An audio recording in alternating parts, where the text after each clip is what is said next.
देखो ये question number 13। पहले तो समेशन सब पे अलग अलग कर लो और उसके बाद इस तरीके से पहले लास्ट वाली जीपी बन गई, सेकंड एजीपी बन गई, और ये इसमें इसको ऐसे ज्यूम कर लिया, कॉमन रेशियो ऑफ जीपी से मल्टीप्लाई करके सब ट्रैक कर दिया, तो अब ये एजीपी बन जाएगी। आ जाएगा 1/2, 3/2 स्क्वायर, 5/2 क्यूब। बताओ अब ये एजीपी हो गई। Yes sir.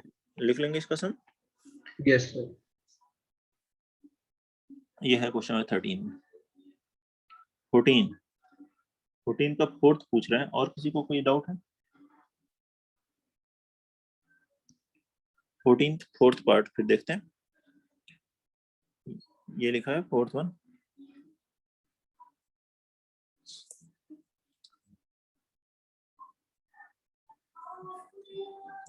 देखिए ध्यान से, तो ये 4, 6, 8 ये भी क्या है एपी में। इसका nth टर्म लिखो तो 4 + n-1 इंटू कॉमन डिफरेंस 2 है, तो आएगा 2n + 2। इसमें n 1 रखोगे 4 आएगा, 2 रखोगे 6 आएगा, 4 × 6 6 का प्रोडक्ट है। मतलब ये इसका पहले आप tn लिखिए। tn क्या है यहाँ टर्म में 4 × 6 × 8, n में n टर्म का प्रोडक्ट होगा।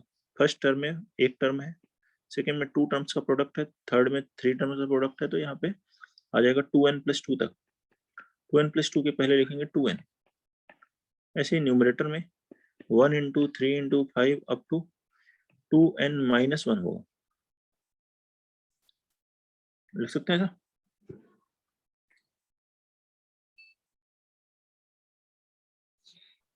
बताइए ठीक है। एक बार दोबारा बता दो। 1 3 5 अप टू 2n - 1। ये देखो n इसमें 1 रखोगे, इसका nth टर्म निकाल लो 1 3 5 7, इसका एपी है, एपी का nth टर्म निकल जाएगा 2n - 1। n 1 रखोगे तो 1 आएगा, 2 रखोगे 3 तक का प्रोडक्ट, 3 रखोगे 5। ऐसे ही डिनोमिनेटर में n 1 रखोगे 4 आएगा, 4 तक मतलब एक टर्म होगा प्रोडक्ट। 2 रखोगे 6 आएगा, 2 टर्म्स का प्रोडक्ट 4 × 6। देखिए आप जरूर कीजिए ऐसा। हम लोगों ने टीएन पहले भी एक जो लास्ट क्वेश्चन किया था सीक्वेंस का, उसमें भी ऐसे ही था। सर ठीक है। ठीक है हाँ। अब यहाँ पे इनटू जो है 1, इसको देखिए मैं क्या लिखने जा रहा हूँ। लिखने जा रहा हूँ 2n + 2, डिनोमिनेटर में 2n + 2 है, माइनस 2n + 1। 2n + 1 कौन सा, जो इसमें नेक्स्ट टर्म आएगा 2n + 1 आएगा। अब अगर अलग अलग करें, डिवाइड करें, तो tn क्या बनेगा, पहले आएगा 1 × 3 × 5 up to 2n + 2, 2n + 2 cancel हो जाएगा, मतलब आएगा 2n - 1 upon 4 × 6 × 8 up to 2n minus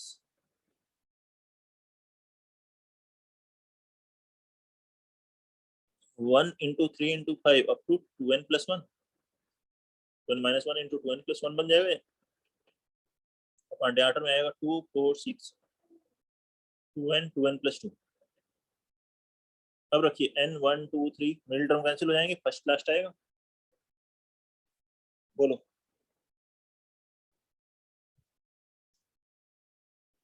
हो जाएगा। अब कोई दिक्कत है? Next one.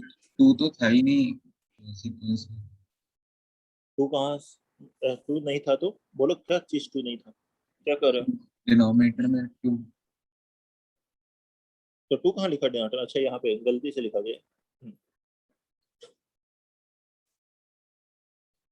टू नहीं लिखो, 4 6 8 जैसा था वही वही लिखना।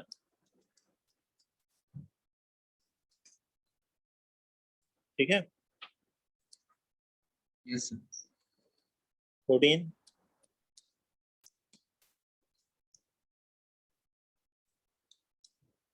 15 16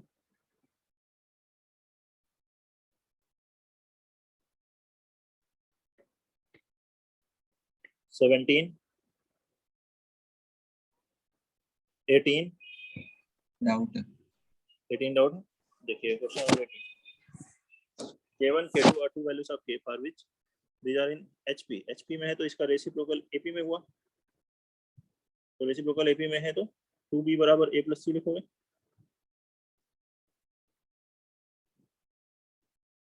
यहाँ से जाएगा 2k square minus 5k minus 7 equal to 0।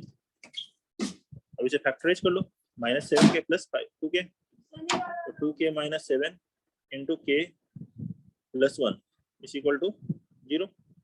k की वैल्यू आ जाएगी 7/2 और -1, दो वैल्यू है एक k1 और k2, तो 7/2 एंड -1। बताइए कोई दिक्कत है? No sir. और सी पार्ट में है 18 के, 18 के सारे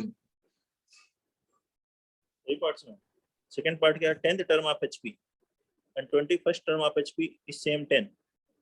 तो 10th टर्म एचपी का 1/21 है, तो एपी का क्या होगा? एपी का होगा 1/21। फर्स्ट टर्म एपी का ए ले लो, कॉमन डिफरेंस डी ले, तो a प्लस 10 माइनस 1 9d। अगर 21st टर्म 10 है तो 1/10, इसका रेसिप्रोकल ये एपी का हो गया, a plus 21 minus 1 means 20d। दोनों को सॉल्व करो, a और d आएगा, a d आ गया तो 210th टर्म निकालो एपी का, उसका रेसिप्रोकल लो। आसान तो है, क्यों नहीं बनाइए? कोई रीजन है बताइए? सर कैलकुलेशन में मेरा 12d इक्वल टू 11/210 आ गया। क्या रहा है? 12d इक्वल टू 11/210, उसके आगे दिक्कत ऐसे ऐसे ही सॉल्व किया है ना? Yes sir. तो फिर कैलकुलेशन कहीं गड़बड़ कर रहे होगे, कैलकुलेशन ध्यान से करो, हो जाएगा। इसमें तो ऐसा कुछ है नहीं, कैलकुलेशन दिखाना, बाकी ऐसे ही करना है। नेक्स्ट वन, थर्ड पार्ट देखिए, if roots are in HP, HP में है तो रेसिप्रोकल एपी में होंगे। अगर अल्फा बीटा गामा है मान लो एचपी में, या तो इसी से निकाल लो या फिर वो क्यूबिक निकालो जिसके रूट 1/x होंगे, तो x को 1/x से रिप्लेस कर दो। x के प्लेस पे 1/x लिखने से क्या होता है? इसका रूट 1/अल्फा 1/बीटा 1/गामा, ये एपी में हो जाएंगे। जाएगा, एल्सियम लीजिए, कितना हुआ? और माइनस से मल्टीप्लाई कर दीजिएगा, 27x³ plus 54x² plus cx minus 10 is equal to 0 बन जाएगा। अब यहाँ पे सम ऑफ रूट्स 1/अल्फा प्लस 1/बीटा प्लस 1/गामा बराबर -2 आएगा। 1/बीटा into 2 will be equal to 1/अल्फा प्लस 1/गामा, क्योंकि एपी में 1/अल्फा प्लस 1/गामा की जगह 2/बीटा रखो तो आ गया 3/बीटा बराबर -2। तो बीटा की वैल्यू आ गई। बीटा जो है इसी क्यूबिक का एक रूट है, इसका रूट है तो सेटिस्फाई करेगा इस इक्वेशन को। जैसे ही सेटिस्फाई कराओगे बीटा बराबर -3/2 से, तो सी की वैल्यू आ जाएगी। सी आते ही क्यूबिक आ गया, एक रूट पता है तो इसको फैक्टराइज कर लो, बाकी रूट भी आ जाएंगे।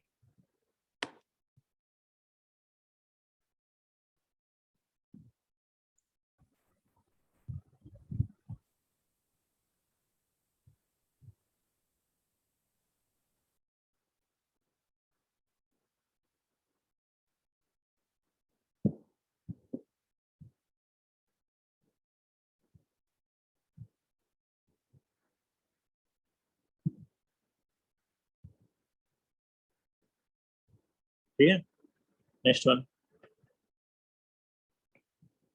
19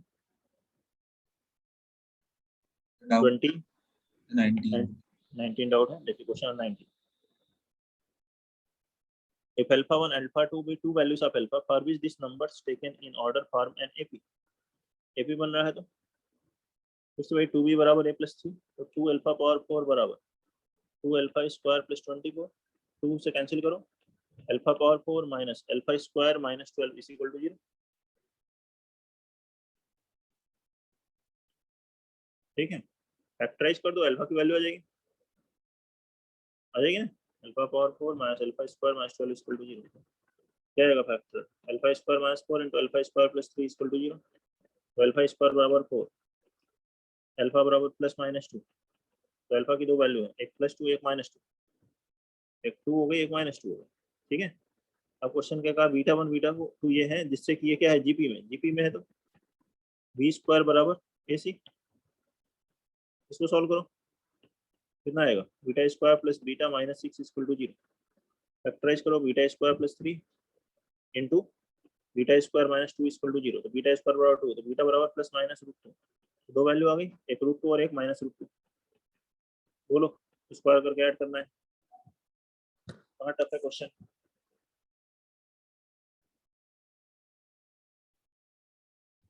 ट्वेंटी सर 20 में a प्लस b की मिनिमम क्वेश्चन 20 देखें, मम्मा आपके अंदर वो नहीं है क्या? मम्मा तो आपके अंदर वो नहीं है, आपकी बात करती 20 given that the cubic has all three positive roots, find the harmonic mean of the roots independent of a and b. मम्मा एक मिनट होगा। Given that cubic has all three positive roots alpha, beta, gamma, find the harmonic mean of the roots independent of a and b. Harmonic mean calculate करना है, तो मान लो इसका harmonic mean क्या होगा, 3/1/अल्फा plus 1/बीटा प्लस 1/गामा, इसमें 3 alpha beta plus beta gamma plus gamma alpha की वैल्यू आंसर क्या होगी 9b, alpha into beta into gamma की वैल्यू क्या होगी b, कितना आंसर आ गया 1/3, यही है harmonic mean, and hence deduce all the roots are equal. अब इसका अरिथमेटिक मीन क्या होगा, alpha plus beta plus gamma by 3, alpha plus beta plus gamma की वैल्यू यहाँ से देखिए कितनी है 1/3, am बराबर hm है, तो क्या हुआ ऑल द रूट्स इक्वल हो गए, अब सभी रूट्स इक्वल है, तो अब रूट्स क्या है, मान लीजिए यहाँ से आ गया अल्फा बराबर बीटा बराबर गामा,